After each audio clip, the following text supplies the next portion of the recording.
Hey there, Saki here from Saki Tech, and in today's video I would like to share 5 actual hidden features for your Samsung Galaxy Note 9 that you probably never heard about. As a matter of fact, I can guarantee that you have never seen the first super secret feature through your ownership of the Note 9. So let's dive in and discover some awesome stuff that has been hidden from you. Now I'm going to start with the super secret feature first so you get blown away right away. Let's dive in.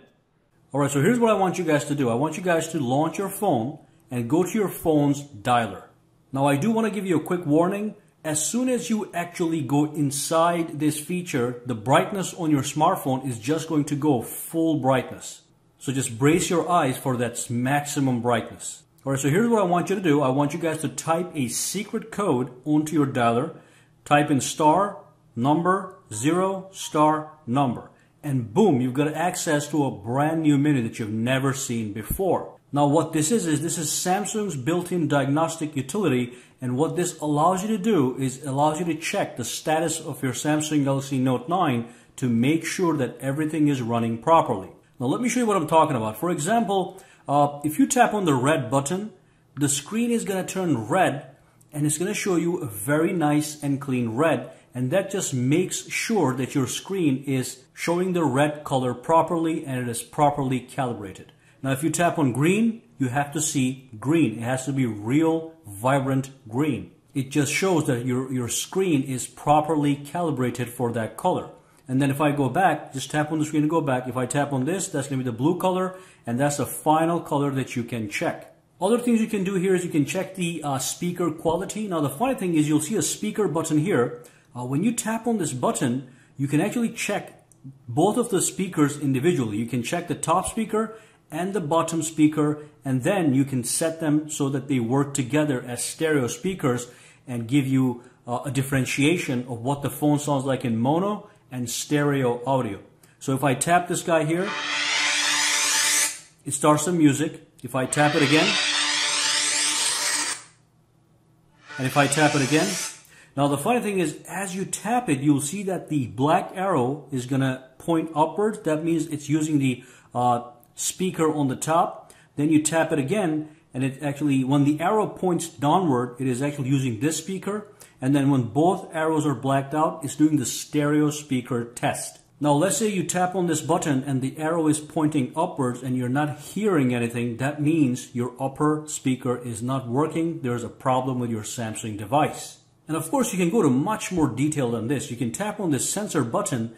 It gives you a breakdown of every single sensor that's built into your phone. You have this meter, you've got the proximity meter, you've got the barometer, you've got the light sensor, the gyroscope, the magnetic sensor. You've got basically everything, including the fingerprint test. You can always tap on these things to get a little bit more detail. So this gives you detail about the sensor info. You can go back by double tapping this back key. You can tap on a normal scan. You can actually scan the fingerprint on the back, and it'll give you a pass. Actually, it does the test for you and gives you a pass on everything. So double tap to go back.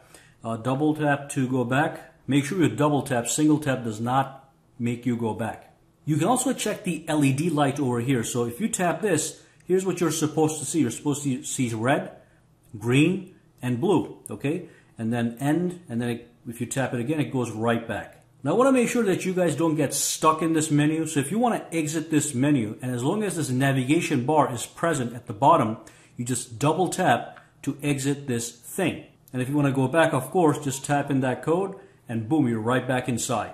Now you can also check the black levels of the phone by tapping this black button, and it's going to just turn the screen entirely black, and what you're supposed to see is a true detailed black that blends in with the barcodes. So if I tap on this, it should go like this. Now there's no button to go back, so you do have to press the power button to cancel out of this one. So make sure you don't get stuck. If you go to any one of these menus, for example the S Pen menu, and it gives you options to test your S Pen, let's go over here. Seemingly there's no way to exit. And if I press the power button, it still doesn't exit. So what you want to do is you want to try the volume up or down button, and one of those guys will in fact take you back. But as long as there's a navigation button at the bottom here, just double tap to go back and you're good to go. You can even do an iris camera test. If you tap this one, it's going to ask you to put your irises here. You can do a quick test, and of course it's going to work. But when you're done, just exit and you're good to go. Okay, so that is the secret Samsung diagnostic menu for your Note 9. Now let's move on to our regular hidden features now that we have covered the super secret feature. Now this feature is security related and a lot of people don't realize this is actually turned on. So let me go to a website, and here's a website, and I'm trying to sign on to my Citibank credit card for my Best Buy account. So here's the user ID and here's the password. Now as I type the password into the field, you'll see the first character. So if somebody was looking, they'll see that I typed in A, S, D, F. So as I type these things down, you see them being typed over here. Now there's a way to actually disable that. What you want to do is you want to go to the settings, okay? You want to go to biometrics and security, scroll all the way down, go to other security settings, and make sure make password visible is turned off. Now remember, when I type in anything over here as a password, you see the first character as I type it. But when I actually disable this feature, and if I go back over here, let me just delete the whole thing. Now as I type, you do not see the first character. So make sure this option is in fact enabled for maximum security. All right, let's move on to the next tactic. The next tactic has to do with your keyboard. Now if I go to my messages here, just to pull up the keyboard, you may see a bar on the top here. Now what you can do is you can actually enable or disable the bar. So if you do see a bar, then I'm going to show you how to disable it. If you don't see a bar, I'm going to show you how to enable it. So what you can do is there's a key over here next to the keyboard. You can press and hold this to bring up a whole bunch of options. Let me just cancel that for a minute. So press and hold, and you can go to the settings, and boom, it takes you into the settings. Now what you want to do is you want to go to keyboard layout and feedback, and then on the top go to the keyboard toolbar, and this is the toolbar that switches the keyboard from that key that I just pressed to a toolbar on the top. So if I enable this, now I'm going to have a toolbar on the top. Let me go back to messages, and now this button here is useless. It actually gives you some uses, but not the one that I was doing before. But you do have a toolbar on the top here that is taking a little bit more space, and then you can tap this arrow down button to give you all those options that I was able to access by tapping on this one. And of course you can tap this button here, and that switches the toolbar off, gives you the predictive text feature. If you tap it again, it gives you the toolbar, and you can expand the toolbar by tapping this. And you can always go to your keyboard settings from here. And again, if you don't want that toolbar, go to keyboard layout and feedback. Go inside here, just disable this, click OK. And then let me show you again, just to be safe. This time, if you want to access all those settings that were in the toolbar earlier, you press and hold this guy, and then you can just swipe your finger to the option that you want to go to. Okay? Now, while we're in the settings, in case you did not know, again, if you go to the layout and feedback, you can choose a theme for your keyboard. Okay, so you can have any one of these 4 keyboards right here if you so desire. I like to use this one over here. It just looks nice, or you can use this one, but I just like to use this one. Okay, click apply, and now that's going to be the keyboard that is going to show up every time I want to type something. The next thing has to do with actually receiving calls. So what you want to do is you want to go back to your phone dialer. You want to tap the settings button on the top and go into the settings. And then what you want to do is you want to tap on answering and ending calls. You tap on this guy, and what this allows you to do is it allows you to use the volume up key to actually answer a call. So if somebody calls you and your phone rings, instead of swiping on the screen, you can use the physical button to take a call.